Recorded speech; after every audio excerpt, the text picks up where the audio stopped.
Okay, I am back with part 2 of episode 1 of Training Amanda. This is the last game that we're looking at, and this is our demonstrative game for the idea of following a plan. So this is, again, a PvT, and the plan that I have in this game is to cannon expand into a Gateway Immortal push. 2-base Gateway Immortal push. And try and break his natural. That is the plan in this game, and we'll see how it plays out. So let's move on through. First, what happens, and then the specifics of how we make that happen. So there's a scout. See a quick expand there. Quick expand.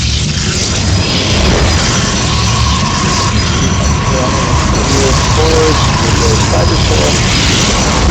get my gap going.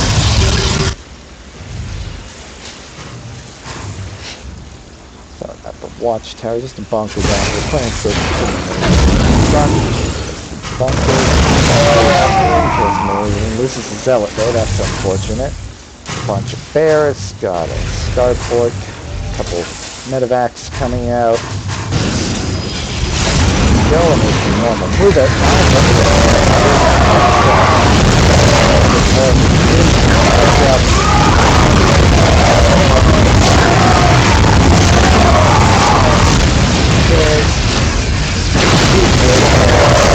And that's the game. So let's go back through and see what we do to make sure this works out. So one of the things we have to consider are the strengths and weaknesses of our plan. So my plan is to cannon expand. It's got to forge, expand, put down a cannon or two to defend. So what are the weaknesses of that? Well, an early push, we have, depending on what kind of pressure we get, we need more or fewer cannons. So it's dependent on us understanding what our opponent is likely to do. We also have to look at the map. Here we have backdoor rocks, so we have to be aware that he could break these down if he was going for a push and try and circumvent any sort of cannons here. Also, our tech will be a little late, so we have to understand when are we going to be able to capitalize on the strength of our build, which is an excellent economy, focusing very much on a lot of mineral income early, getting that expand up, and being able to do a good push if we don't invest too much into defense or losing anything to an early push. So what are we looking for when we push out? Well, what I want to see is basically, is he going for a fast expand? Because this is what I want to see, because this will allow me to do exactly what I want very safely. If he's going for a fast expand, I'm not afraid of very much from my opponent for quite a while. So I look here and I see a barracks, no gas. That looks like a 1-Rax fast expand, the most common build, Terran versus Protoss. So I feel pretty safe. He could just throw down 5 more barracks in one base, so that is a threat. But right now I feel comfortable to go ahead with my plan, put down my next team, and then go ahead and add on a plan. I get a gateway first, not too worried about one Marine making in. Get my cannon, and now I feel safe. I'm going to spend corner boost along with kills early on. I get the gas. Up, dive in gas. After that, red gate. I'm going to get another gas. Because I do want to get that robotic facility up. I actually get my robotic facility up too late in this game. I actually went ahead a bit too far. We missed one thing that I did do here. So since, again, I said it is a possibility that he just throws down a bunch of barracks and one bases it, I send in another probe. I move in. Now I don't see the actual expansion, but I do see a bunker. Now this can be a trick, but until you're at a very, very high level, it's not worth worrying about your opponent trying to intentionally trick you with fake tech. You should just understand that the vast majority of the time it's exactly what it looks like. And seeing that bunker there, I'm very confident that he has gone with that 1-Rax fast expand, so I know I'm safe until about 9.5 minutes. That is the normal timing to move out for Marine Marauder medevac. It probably won't be here until about 10 to 10 and a half minutes, and I'll be attacking. So that's completely fine. Now, just for precaution's sake, because I'm not completely familiar with this build, I put down another cannon because he could just go fast, one command center into 4 barracks, which is still relatively common, and then push out with 12 to 18 Marines is around the push out, and then 1 cannon can put me in a bad position. 2 will make it a lot easier, and it's not too much of an investment, so that's what I'm going for there.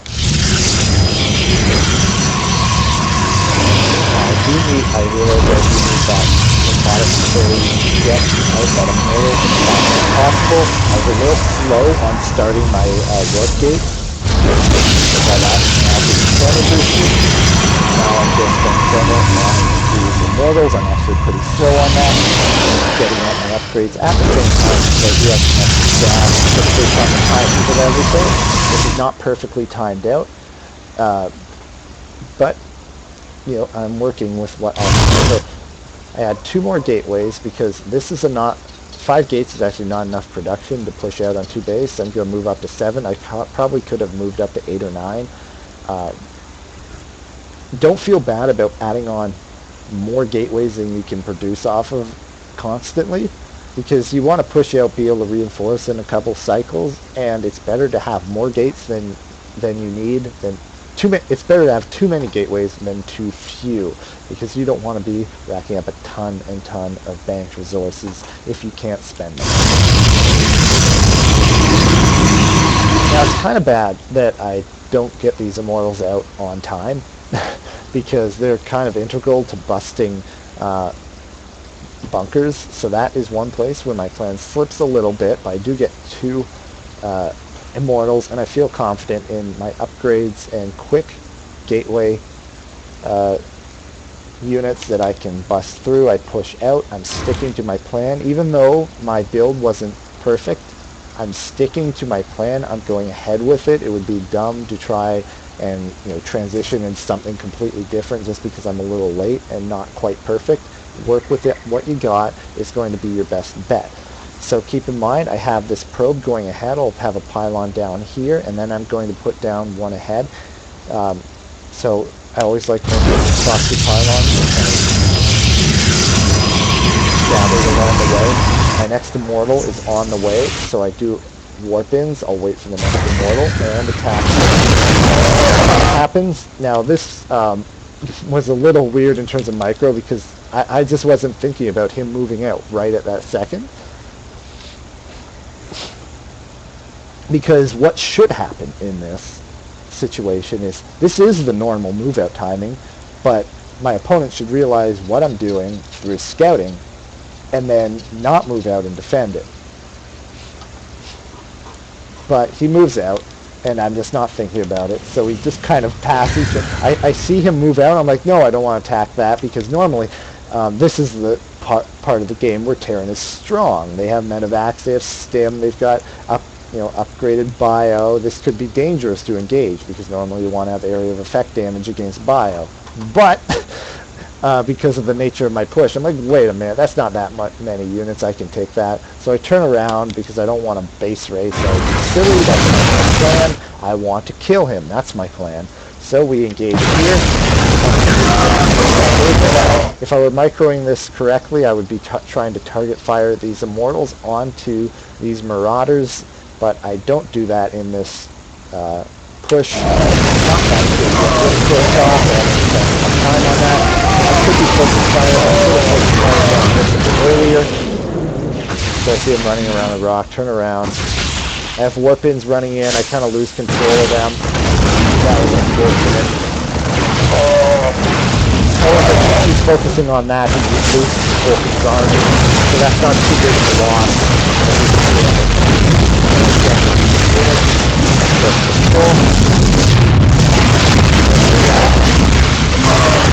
I don't feel confident just yet breaking through that, but I can run around it.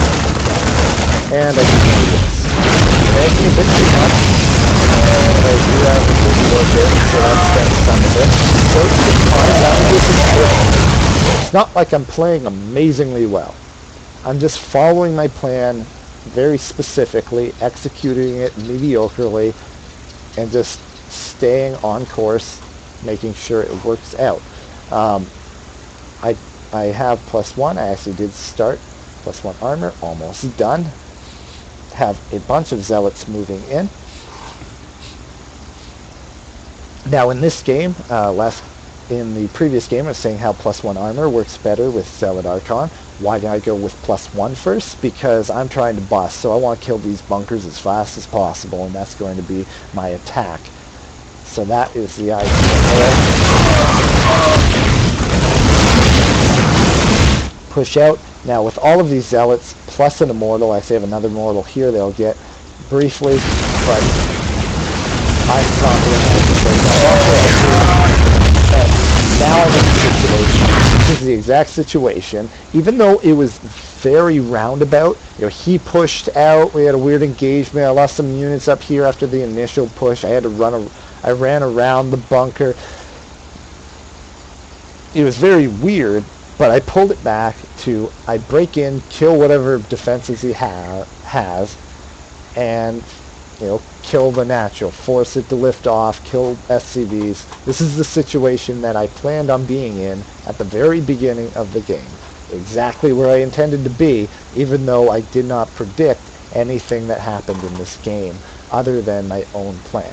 And I was ready to defend whatever my opponent threw at me in order to get to that plan. I actually have a couple stalkers lost over here. How did that happen? That's not so great. I could have used those. But that was the plan. So I have achieved my plan. That is my damage up here.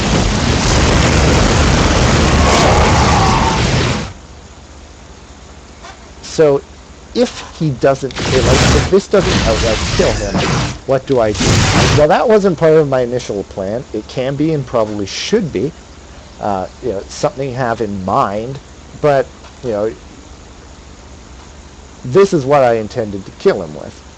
But recognizing that potentially I could have to just deal with him being on one base and trying to all in after me or try and come back. How do I respond? Well, at the same time, I am going to put down third, as I have achieved my objective. So, that back down.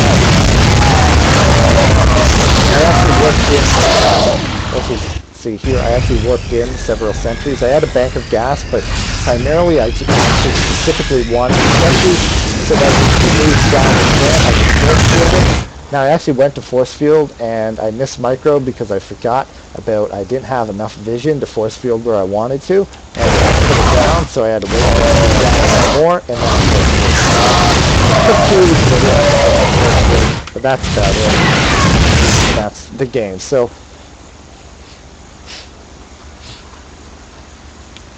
if we look at the very specific, very small things here, how did I make this work in my favor?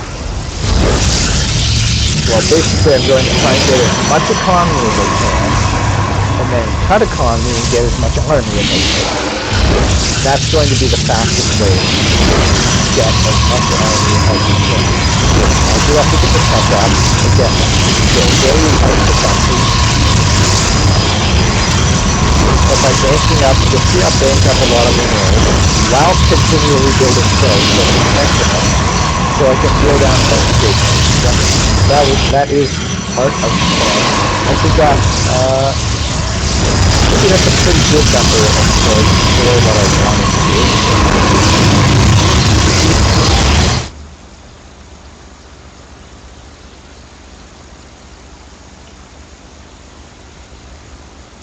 And yeah, there's not a lot else there. Following through with what I wanted to do and just sticking to it. So the overall idea here is have an idea of what you want to do at all times. What are you going to do next? And overall, what's your general idea to win this game? Or at least put you ahead in order to win the game.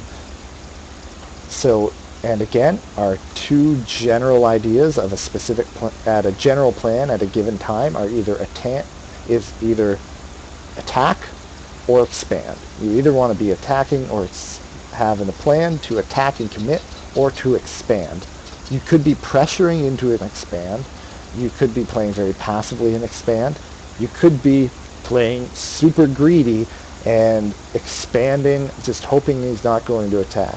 Just any sort of plan, or your attack could be an absolute complete all-in, pulling your workers, no plan of follow-up whatsoever. It could be an attack where you kind of need to do damage, but it's not completely all in.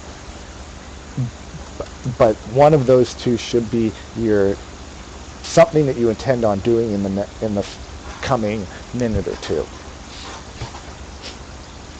And overall, you should have an idea of what your overall plan is to win the game.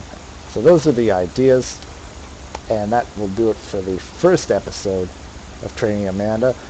Going forward, I intend to start the episode with trying to follow up on a replay of how she would have improved on the aspect in the previous show and demonstrate that, and then move into a new topic. So until next time, this has been episode